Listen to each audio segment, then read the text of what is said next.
এবার সজনে ফুলটা পেরে নেব। নমস্কার বন্ধুরা, মালবিকা কিচেন উইথ ভিলেজ ফুডে আপনাদের সবাইকে স্বাগত জানাই।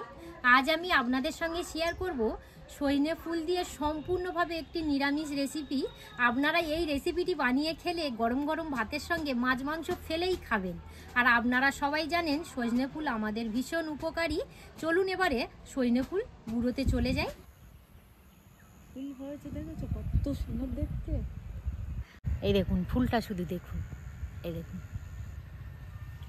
বেশি পারবো না, অল্প করেই পেরে নেব।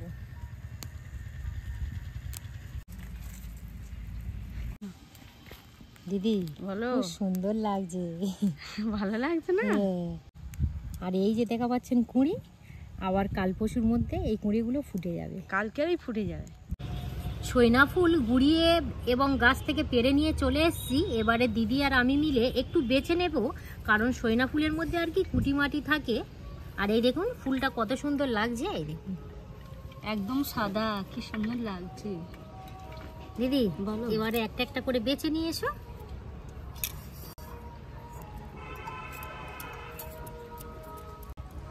এই দেখুন ফুলের কিরকম থোকা থোকা, দেখুন।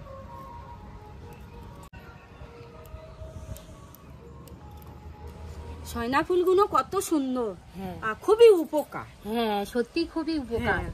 তো বন্ধুরা, আপনারা এই সিজনের সময় বাজার থেকে হোক বা গাছে থেকে হোক একবার অন্তত বানিয়ে খাবেন, বাচ্চাদেরকে খাওয়াবেন, কারণ হাম বসন্তর হাত থেকে কিন্তু রেহাই পেতে পারেন। পাত্রের মধ্যে জল দিয়ে দেব,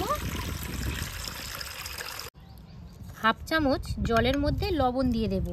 অনেক সময় কি হয়, সজনা ফুলের মধ্যে আর কি পোকামাকড় থাকে। এই লবণ জলে যদি আপনারা ভিজিয়ে 10 মিনিটের মতো রেখে দেন, তাহলে কিন্তু খুব সুন্দরভাবে পোকাগুলো বেরিয়ে যাবে। গুঁড়ি গুঁড়ি পিঁমড়ে যে পোকা থাকে, পোকা বা পিঁমড়ে বিভিন্ন ধরনের থাকে, থাকে। এইভাবে করবেন আর কোনো পোকামাকড়ই থাকবে না পোকা ফুলের মধ্যে। এখানে আমি একটা মাঝারি সাইজের বেগুন এইভাবে ছোট ছোট করে পিচ করে কেটে নিয়েছি, আর একটা মাঝারি সাইজের আলু এইভাবে ছোট ছোট করে কেটে নিয়েছি, আর সঙ্গে নিয়েছি মটরশুঁটি। 10 মিনিট লবণ জলে রেখে দিয়েছিলাম। এবারে একটা পাত্রের মধ্যে তুলে নেব, নিয়ে আরও একবার ভালো করে জল দিয়ে ধুয়ে নেব। আরও একবার ধুয়ে নেব, ভালো করে এইভাবে ধুয়ে নেব। থেকে ভালো করে এইভাবে ছেঁকে নেব।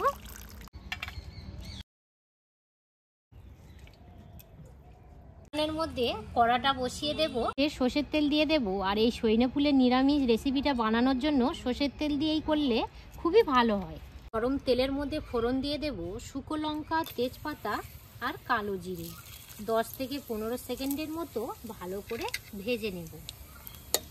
প্রথমত আলুর টুকরো কোটা দিয়ে দেব,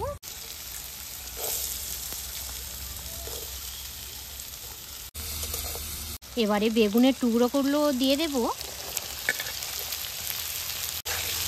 এইভাবে ভালো করে 2 থেকে 3 মিনিটের মতো ভেজে নেব। হাফ চামচের মতো হলুদের গুঁড়ো দিয়ে দেব, আর টেস্ট ও ব্যালেন্স ঠিক রাখার জন্য পরিমাণ মতো লবণ দিয়ে দেব।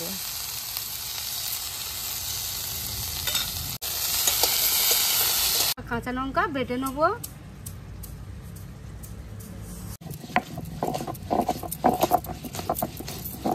এবারে আমি এই সজনে ফুলগুলো দিয়ে দেব। আলু আর বেগুন 3 থেকে 4 মিনিট ভালো করে ভেজে নিয়েছি।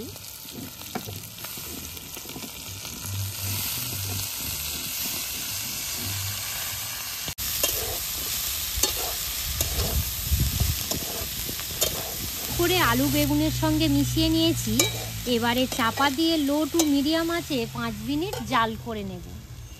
মশলাটা হয়ে গেছে, বাটি একটা দাও। নাও দিদি, বাটি নাও। দাও। মিনিট হয়ে গেছে।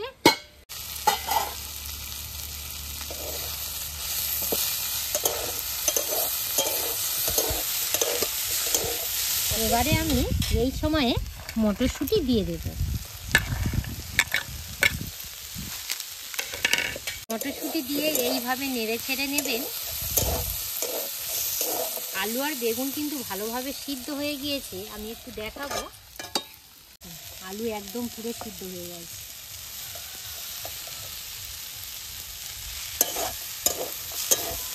এবার আমি পোস্ত আর কাঁচা লঙ্কা বাটা দিয়ে দেব।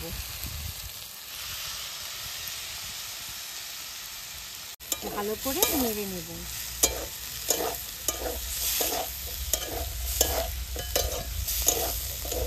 বলছে আমার কাছে একটু দাও, আমি একটু নাড়ি, আমার ভালো লাগছে। আর একটা কথা বন্ধুরা বলে রাখি, আপনারা যখনই সজনে ফুল দিয়ে যে কোনো আর কি রেসিপি করেন না কেন, কোনো দিনই মানে ভুলেও সিদ্ধ করে কিন্তু রেসিপি করতে যাবেন না, কারণ সিদ্ধ করলে সজনে ফুলের যে উপকারটা আছে তাহলে নষ্ট হয়ে যাবে। মটরশুঁটিও খুব সুন্দরভাবে কষতে কষতে সিদ্ধ হয়ে গেছে, একদম পুরো শেষের পর্যায়ে। এই সময়ে দিয়ে দেব ধনেপাতা কুচি। ধনেপাতা দিয়ে বেশিক্ষণ আর একদমই নাড়াচাড়া করব না, জাস্ট 1 মিনিটের মতোই আর কি অপেক্ষা করব। টেস্ট আসার জন্য একদম আমি অল্প করে চিনি দিয়ে দেব। এটা পুরোপুরি অপশনাল, আপনারা দিতে পারেন বা নাও বা দিতে পারেন।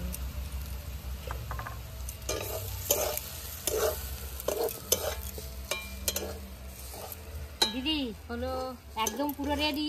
রেডি। এবার গরম গরম ভাত আনি, গরম ভাত আর গরম গরম সজনা ফুলের চচ্চড়ি। চচ্চড়ি।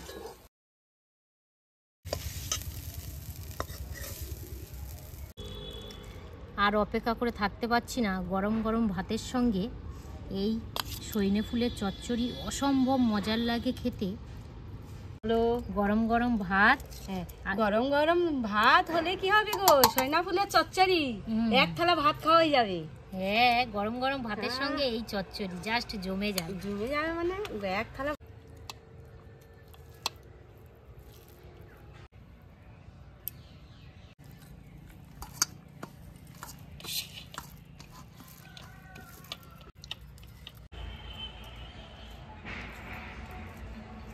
এই প্রসেসে বন্ধুরা আপনারা যদি বাড়িতে সজনে ফুলের চচ্চড়িটা রান্না করেন, সজনে ফুলে আপনাদের হয়তো ভাবতেই পারেন যে হালকা তিতকুড়ি লাগে, একদমই নয়, খুবই সুন্দর খেতে লেগেছে, কোনো তিতকুড়ি ভাব একদমই লাগবে না। দিদি কি বলো বলো? বাবা খুবই সুন্দর লেগেছে। কোনো কি তিতকুড়ি ভাব লেগেছে? না, তিতকুড়ি লাগে না, এত সুন্দর লেগেছে, এক থালা ভাত খাওয়া হয়ে যাবে, এত সুন্দর লেগেছে, কিচ্ছু বলার নেই।